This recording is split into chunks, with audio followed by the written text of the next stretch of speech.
Hello and welcome to another episode of Geek Lunch Meat. I'm your host Chris, as usual, and this is episode 3 of building Revell's Razor Crest from the Mandalorian show. In episode 2, we put parts of the ship together into subsections ready for painting, which is what we're going to do today. First of all, today I thought we'd just go through a few of the things that you'll need. This is my airbrush. It is a cheap one. It needs to be upgraded. I haven't got around to it yet. This is the compressor. When I bought it, I was under the impression that you could change the air pressure on it. It turns out that no, you cannot change the air pressure on it. That was a lie. So I'm stuck on the sort of one pressure that it does, which is annoying. Being able to vary the air pressure helps a great deal with the amount of paint that's coming out. Again, the airbrush that came with it, it's not the greatest quality. But it's okay. I've had it a few years now and it works. It does need upgrading. Quite simply, if you've not used one before, you plug this in, turn it on, it puts compressed air through the hose. When you push this button down and pull it back, there's a needle inside. The paint goes in here. The compressed air fires it out the front as a sort of fine spray. Take a bit of getting used to, worth having a practice first. Once you get sort of proficient with it though, you can get some really good effects that you can't sort of get any other way. I would recommend buying something like this as a stand for it, sort of cleaning device. You can put it in and you've put your cleaner and water in here, and you can squirt it into this pot here, and it's got a filter so it stops it going everywhere. So talking of cleaning, just some of the other things that you'll need. Airbrush cleaner for running through. Once you've finished cleaning it all out, put some of this in and then run water through it as well for cleaning. Flow improver. This is just if the paint you're using is quite thick, you will need to thin it down. Airbrush paint should be the consistency of milk, they say. So you can add enough flow improver to get that to the right consistency. Now today I'm going to be priming the interior parts of the Razor Crest, the cargo bay area. That is going to be just in flat matte black from a rattle can. This one's not actually a primer. It's a Citadel one that sort of the Games Workshop do. It's one that I happen to have lying around, so I will be using that. And then the actual Razor Crest, the exterior, will be getting this, which is a gloss surface primer. This is a Vallejo one. Gloss black is what they recommend you should use when putting metallics down on top. Now the metallics I'm going to be using, this is Alclad Chrome, which is an excellent metallic paint. Comes out of the airbrush really well, goes on smooth, gives a really nice finish.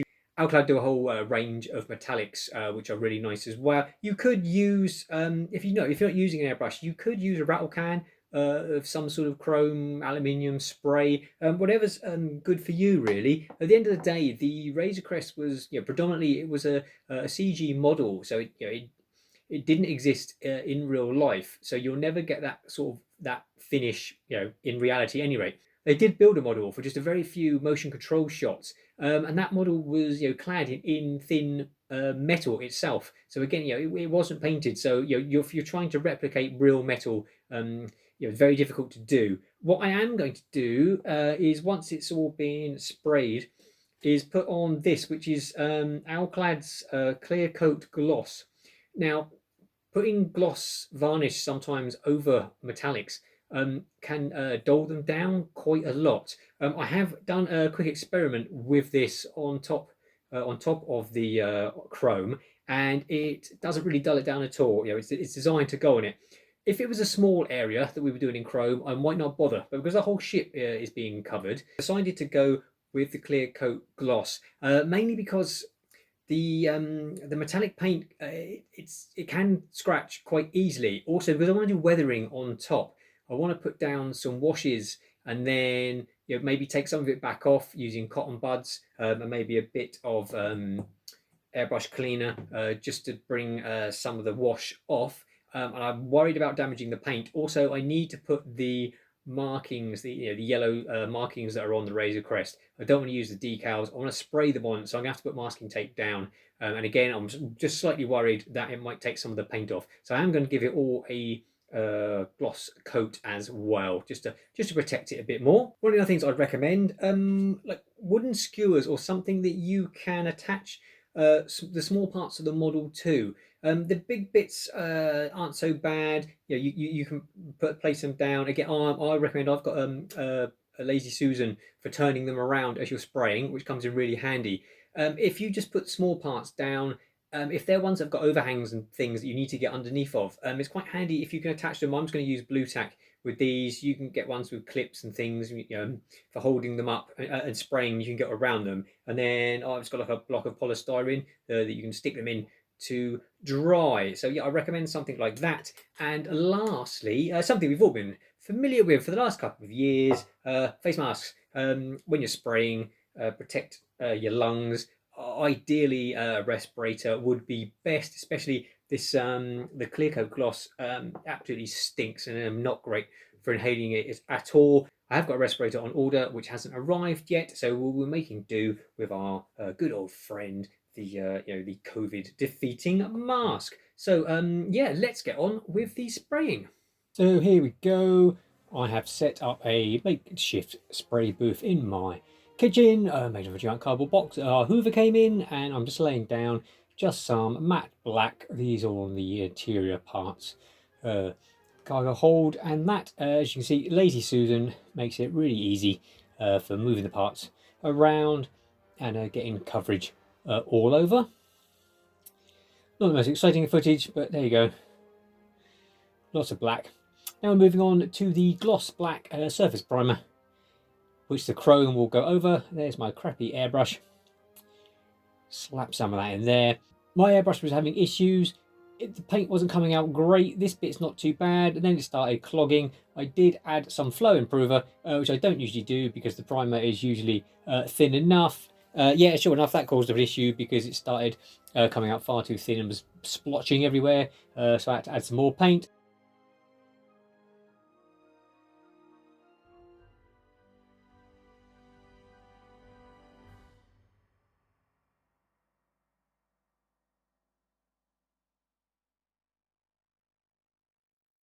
As you can see on this bit, I think the paint's hardly coming out at all. I had to take it all apart, clean it all out, and unblock it.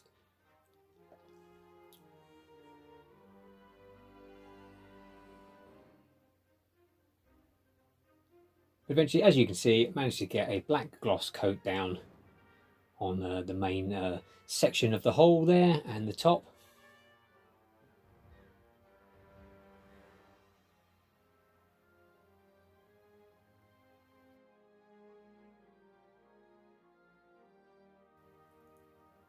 Filler parts, as you can see, I mounted them just on some wooden skewers with some blue tack on the back and gave them a quick prime with the black gloss as well.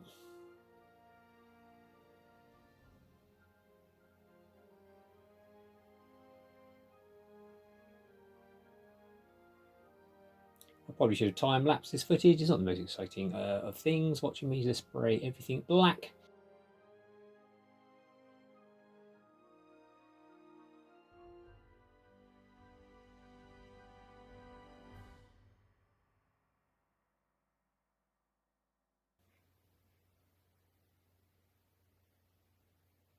There's the big old engines there, getting a coat as well.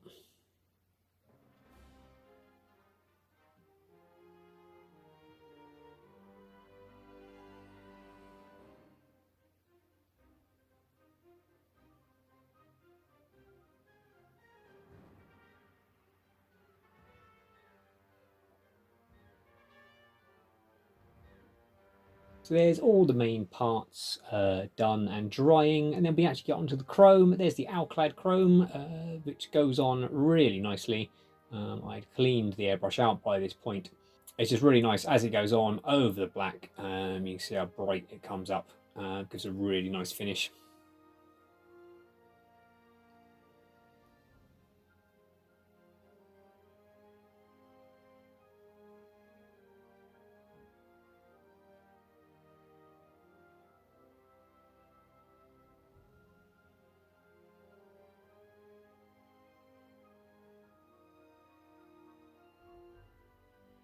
Just making sure it's fully covered all over.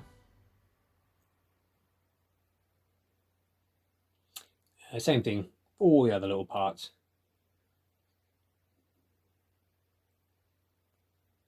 Just stick them into a block of polystyrene, which also came with the Hoover, where the cardboard box came from.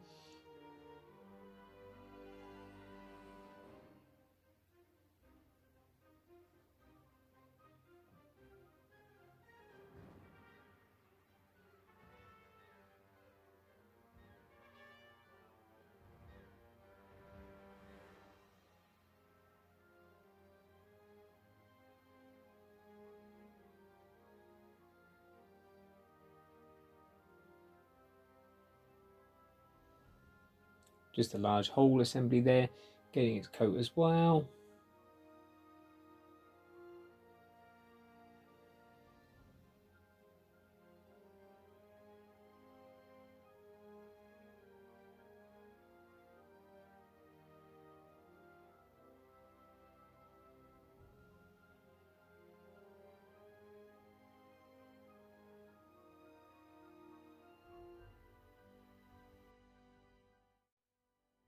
So as you can see, this is the final result. This is all the main exterior parts of the Razor Crest, all been chromed up, given a clear gloss coat, all looking quite nice there, all coming together really nicely. So the next thing to do will be putting the yellow markings on the front of the Razor Crest here. So let's grab some masking tape and see what we can do. So onto the masking. I'm not going to lie, I absolutely hate masking. It's just tedious and takes ages, and you got to cut all the fiddly bits of tape. So I've sort of jumped ahead here, so you just didn't see me just getting frustrated. But basically, yeah, what I did do was I photocopied the decals and then basically used that as a template. I basically cut it up, lightly tacked it to the model, and then sort of laid the tape around it, which gave me like a really good starting point. So I knew everything was in the right place. This is obviously just going on to the top. Those the yellow markings move onto the top of the ship as well. So this bit I'll just show you. This basically what I did the same thing. Is so you can see there the decals that I photocopied and cut up on the white paper there, and then I just sort of held them up just to get the sort of first couple of bits of tape in the right place first. Then this is where you've got the stripes. There's a thin bit that comes down which you need to cut the tape. This is the smallest I've got, so just line it up on the grid. Got a steel rule which is quite handy. It's non-slip. You can put your fingers in that sort of trough bit in the middle, which stops the just in case you slip with the knife, stops your fingers getting cut, which is good. And then basically take the knife, slice through the masking tape, and peel it carefully up, and you've got the right width of tape. There we go, which then basically goes straight down the middle of that bit where I've masked it. There we go, to give you the two separate lines, like so.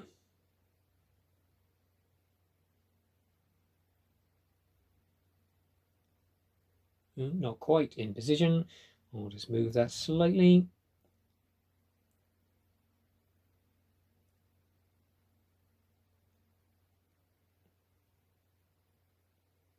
No, still not in position. See, this is why I hate masking. It takes me ages.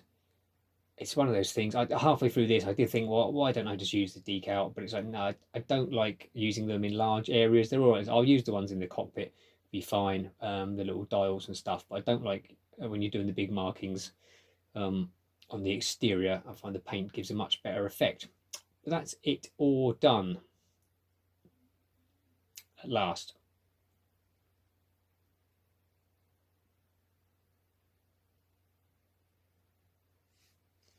Now, this I've not used this before. This is the liquid mask. If you're of a certain age like me, you might remember from school, I think it was called Copydex, the disgusting white glue, thick glue that smelt like fish guts, but would dry to that sort of latexy. You could, people, you put it on your hands at school and then let it dry and then peel it all off like skin. This is basically the same stuff. I've time lapsed this. You just brush it on, and it dries, say like latex, like rubber. And then after you've sprayed, once the paint's dry, you can literally just rub your thumb over this and peel it all back. So you can use it to do all the weathering and where all paints have chipped and things like that. So I say, yeah, it's the first time I've used it, and it worked really well. It went on really easily, and you'll see the results in a minute. Yeah, I would definitely recommend this. You can do the thing as well, using a sponge, and just dabbing it in a little bit of paint and then doing that. So you can see the top there as well. Just done it on there. It dries blue. You can get clear, sort of white and clear ones, but obviously this one dries blue, so you can see exactly where it is. But yeah, you can do the chipping using a sponge, but obviously that it applies paint on top, whereas really you want to suggest that the top paint, the top coat, is worn away, revealing the paint beneath. So this is the fun part. I say, as much as I hate masking, it is when you get to pull it off and see your results. I didn't show you the spraying. It literally just I mixed up some yellow with a little bit of orange. Tried to match it as much as possible, and there you go. See, when it's rubbed off, it gives you that nice weathered appearance, as if the elements have rubbed the paint off naturally.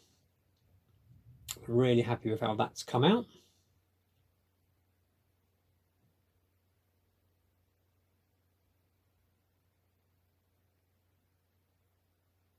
Same again on the main fuselage. Just get rid of all that tape and some kitchen towels as well. They're used. Just don't use up too much masking tape. You can just wrap a bit of kitchen towel around it, tape it down, so you're not using up all your tape. And again, just rubbing off. You can see the latex stuff sort of stretching as it comes off there. So yeah, I recommend that. That's the Vallejo one. I think Tamiya do one. There's all sorts of different ones. You can use, I think you can probably use the stuff if you do watercolor painting. You can get the liquid mask that you can put down, put watercolors over the top. Pretty much exactly the same thing, I imagine.